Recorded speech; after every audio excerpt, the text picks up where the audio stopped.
In the shinobi world, it's not how you live, it's how you die. A shinobi's life is not measured by how they live, but rather it's measured by what they manage to accomplish before their death.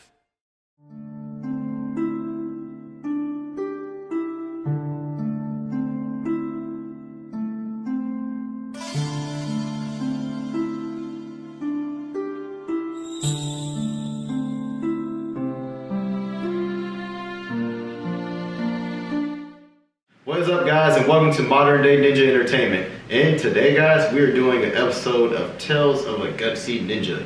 And I'm here with my boy Kegan Agnew, the violent hippie. What's up, guys?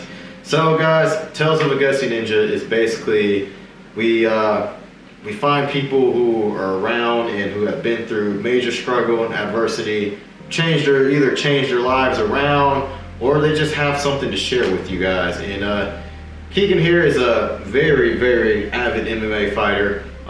He's been through a lot in his life, and I just wanted him to just come on and share with you guys his story. So, first off, Kegan, any major shout-outs? Yeah, I got some shout-outs. I'd like to shout out my sponsors, Ninja Creative Advertisement Design. Edward over here runs that. I'd like to give a shout-out to Creative Chiropractic. They're great people, man. Go see them. Over on the Sango side, Clarksville. I also have Caleb's Concrete, great guy. He's out of Hopkinsville, Kentucky, man, does great concrete work.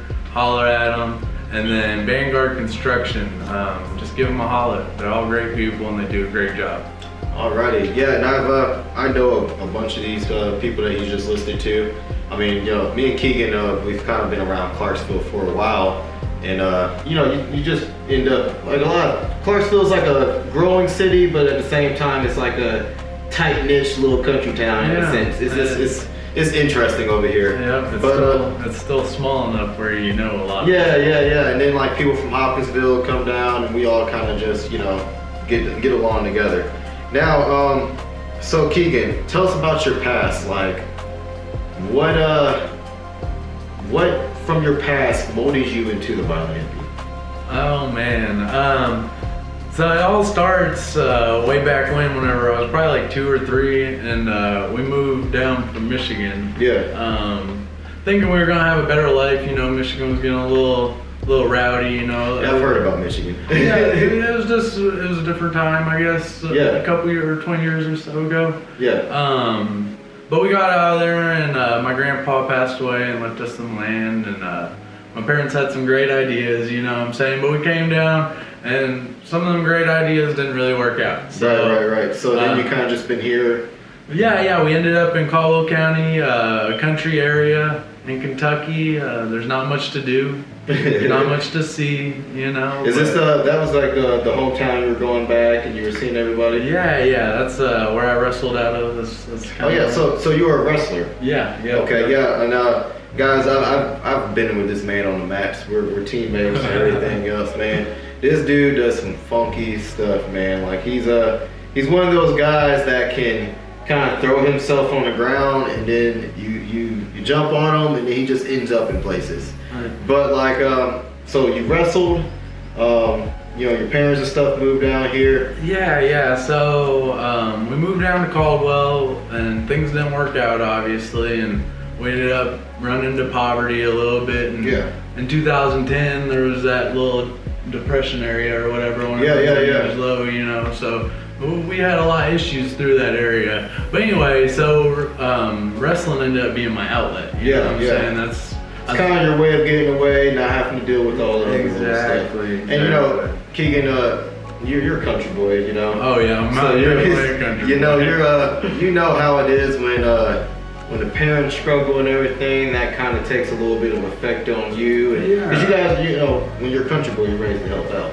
You don't want to see mom and everything else going through it. And I know you and your mom are actually very tight-knit and everything. Yeah. Well, you know, without my mom, I wouldn't be who I am or where I am. Exactly, man. Exactly. I met Kegan's mom. She's always a lovely lady every time I see her. Brenda's pretty cool.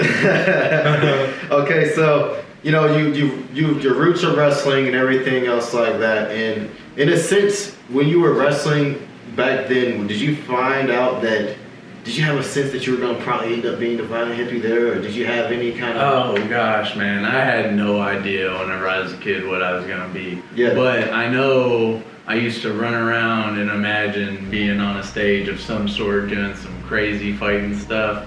I don't know if it was WWE, if it was just in my mind, but yeah, I had some kind of thing in my mind telling me I was gonna be some kind of little imagination, that little small voice in your head, you know. And that's the thing, man. It's like when I was a kid too. It was like, granted, outside of, and it's funny that you say it like that, because granted, outside of reality, everything else that you're going through, everything else that you're seeing, there's always that little thing in your head that makes you see more.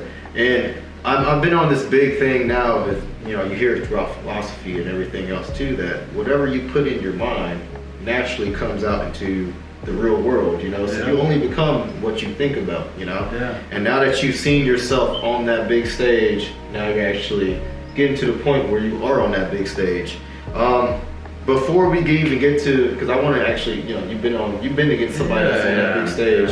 And before we get to that question, I want to ask you this real quick. Outside of struggles or anything at home or whatever, what were any of the struggles and adversity that you faced in MMA? In MMA, so the biggest thing about MMA is I believe anybody could do it if they're dedicated enough to do the athletic part. Okay. If you don't do the athletic part, then you'll never be a good fighter. Even if you are a good fighter, you can wrestle and do everything else. If you're not taking care of your body and doing all the healthy choices, right? Right. Then injuries will take you out. Injuries, not eating right, just anything like that, you can struggle with daily. Because you agree, like you said, daily. This is not MMA. The way people are looking at MMA, some people look at it as it's a sport. Right. This is a lifestyle. You know, 100%. You're 100% a martial artist the whole way through, and if you do not take care of yourself, not even just physically outside, but even mentally outside, it'll take you out. You know. 100%. I recently got back in church, and that's been a big help. But on a spiritual level, it's a big part of MMA. You pour your whole self into it because that's who you are. You know exactly. And so you don't think about it then, you know what I'm saying? But that's a struggle in its own right. You know what I'm saying? So staying focused, you know, making sure on the outside of, you know, practice, on the outside of the ring, you're staying focused and you're staying basically taking care of yourself. Exactly. I'm not drinking like I was whenever I was 21. Shit, I'm not drinking like I was whenever I was 14. You know Right. I grew up wild. I had a wild lifestyle, but from all those life lessons I've had, I've learned so much and I've gained so much knowledge. I'd like to pass it on to other people. And it's crazy how, I mean, because you're the violent hippie, you know. Yeah. When people think of hippie, they think of, you know, weed, everything else like that. Guys, this man is taking a break right now, you know? Yeah, so I'm an advocate for smoking marijuana. Medical reasons, mind reasons, just to take some load off your shoulders. And you know the physical toll we take on doing this. Yeah, exactly. Health reasons, everything. I'm an advocate for it. But moderation is very important. Right. I didn't learn that until just a couple years back, you know. Right. Because there does get to a point where you consume so much that it's no longer doing its purpose anymore. It's not doing its purpose. And it hinders you. It hinders you not because it makes you lazy, but because you're high and you don't want to do it. And that's the thing. They say anything that's overdone can be too much for you. Exactly. So there's that. Moderation is key. Moderation is key. Yeah. So let's go to our next question. You, like we said, you fought somebody that's been on that stage. Yeah. You know? Austin Howard, man, he's a beast. Yeah. So what were your takebacks from that? Man, so my biggest thing is that is the fight that made me realize that I'm a fighter. Right. You know what I'm saying? Yeah, because when I re-watched it and everything, you guys had you went to every last aspect of MMA. You guys went to the ground. You guys had you traded in your striking. And Yeah. you were out there throwing some hands, man. Man, I was putting it on them. And the reason I say that's whenever I found out I was a fighter is as I was leaving that cage, limping, bruised, bleeding, I had the biggest smile on my face. I had the greatest time. And you know, I mean, I've had one of those experiences of like, because not only like it doesn't matter if win or loss, you went in there and you fulfilled who you were, you know? And there's something about that makes it, that moment, magical, you know? Just because it's like, it doesn't matter if my hand got raised or not. I got in here and I proved that I'm the violent hippie, right? You know? I fulfilled fully who I was. And not only that, bro, but you got in there and that fight, I felt that fight could have went either way, you know. Like there's some exchanges on the ground and everything else like that, but man, you held your own. There is some things I regret about that fight, but I learned so much from that fight. I'm probably 10 times stronger than I was whenever I walked in there, simply fighting 25 minutes against a person that's had over 20 fights, has 6-7 fights in the UFC. You know what I'm saying? He might have beat me, but he didn't tear me down. He didn't tear you down. And if anything, man, this is one of those experiences that you're gonna come back from and be even more of an athlete, because now it's not even one of those things that you kind of know in your heart or you know in your mind. You physically know that you can get in there and hang with one of those guys. Yeah, the biggest thing is he beat me on experience, timing, and control. Yeah. Those are all learnable things. Right. Being a dog, knowing how to fight. That's not a learnable. That's something you pick up over hard times. Hard times, exactly. And that's actually something we talked about earlier, is that it takes hard times to become anything. Yeah, 100%. You know? Overcoming stuff makes you stronger. Exactly, and people who are giving things a lot easier would never really understand how it feels to go through adversity. So when they go through that first look at adversity, they break, you know? And man, my friend, you did not break that night, bro, and I'm very proud of you. I mean, that's the sad thing about the world today, man, is people don't try. Yeah. They just give up nowadays. They do. I don't want to put anybody under the bus, but I mean, that's just how it is, you know? And I mean, the world's soft. This is something that, you know, everybody could probably learn from this is that in order to become anything in life, it takes sacrifice. Right, 100%. You will lose either income, you will lose friends, you will lose family, you know, little things, you know, but it will take some sort of sacrifice. You have to give something to receive something from the world, you know? 100%. So now from there, you know, you're the violent hippie. You know that fully in your heart, in your mind. Hell, you're even to the point that you get on video and it's no longer Kegan Agnew. No, it's violent hippie, you know? The violent hippie. There's some, I feel personally, and I love seeing it every time, you know, when you post violent hippie here, you know, I feel there's power in that. Yeah, 100%. Knowing who you are on the inside out, like, how does that change you? Like, how does that change your daily living? So, my daily living, the way I look at it is, you have to know war to know peace.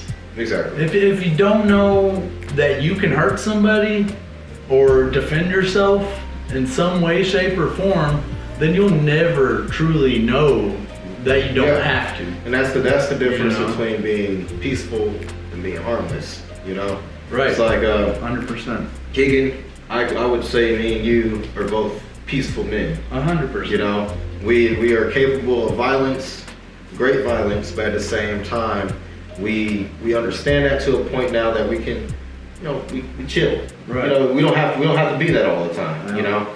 But there's men out there that don't have that. Exactly. And I'm not gonna say it's sad, but it kind of is, you know? It is. Because the world's so soft that all we have are, I don't know. It's hard to learn because this is the thing. This is not my life. You know? This is the thing, man. And I feel like as men, this is actually good to share. I feel like everybody should find a certain balance. Yes, 100%. You know, it's like there should be a balance of being peaceful. That's why I like that you're the violent hippie, because even your name has a perfect balance. Exactly. You know? You have the peaceful of being a hippie. You know, then you have the violence part, you know. And that, what people don't understand is when people like us, that's at will. Right. You know, that's something that's at a switch now. It's nothing that we have to be all the time, but we have it if we need it, you know. And people feel a lot safer being around people who can do it like, you know, switch it on like that, but at the same time, keep it chill. I was gonna say, man, I'm a dangerous human being, but I'm also a loving one. So. Exactly, dude. And that's the same here, man. And honestly, man, like, I wouldn't take that away from anything. You know, it's just because I feel like that's also what makes us easier to connect with other people. And at the same time, man, you gotta have the peace outside of what we do. You know, 100%. This life will consume you. Yeah. Well, last question, and then we're gonna get on out of here. So, any message, anything you want to give back to the people? Yeah, I got a couple messages. You know, whenever I was a kid, I wish somebody would have walked up to me and told me not to take life so hard. Right. Life's already hard as it is. You just gotta take it piece by piece and make it yours. It's all about how you perceive things. It's not about how hard you have it or how hard somebody's making it for you.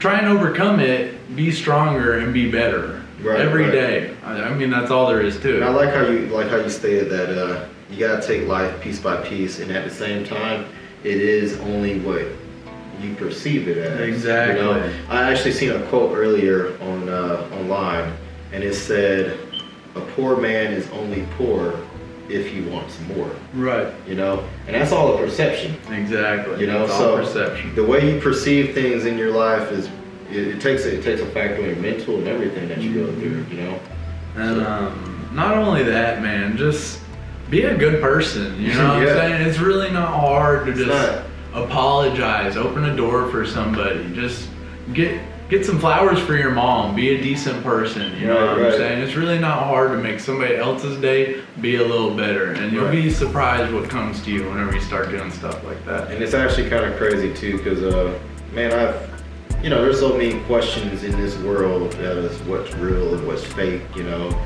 what happens after and everything. But one thing, man, personally from my experience that I've found out is the realest thing out there is karma. Yeah, 100%. Everything you do put out there in the world comes back around, you know. You're putting out negativity, you're putting out bad things for people to do or anything else like that. All that comes back around in your vortex at some point in time. So being a good person, man, just taking that extra second to tend to somebody else's needs outside of your needs, all that comes back around. Everything, man. But Kegan, man, I don't want to take up any more of your time, bro. It's been fun here talking to you, man. Me and Kegan been kicking it for a little bit, man. Believe it or not, man, me and Kegan have actually we've competed against each other as amateurs, you know. A long time ago. Dude, I remember, man. It was I went up a weight class and all, and I fought this kid, man. He had this. I walked in the cage, and the first thing I remember was like, man, he has a big head. But yeah, dude, me and Kegan, we've been good friends for a while and everything, man. But I couldn't say, man, I couldn't find an even better buddy, dude, and an even better training partner. Nice. But guys, that was a Tell of a Gutsy Ninja episode, man. I hope you guys enjoy it, and I hope you guys learned something from Kegan's story. Be sure to like and subscribe to the channel. I'm actually just gonna put my sponsors at the end because I have a few of them. But shout out to all of them. But guys, we're gonna go ahead and cut this out, and we're gonna call it a day. Peace. Have a good one, guys. Alrighty, bro. Dope. Good shit. That's pretty cool.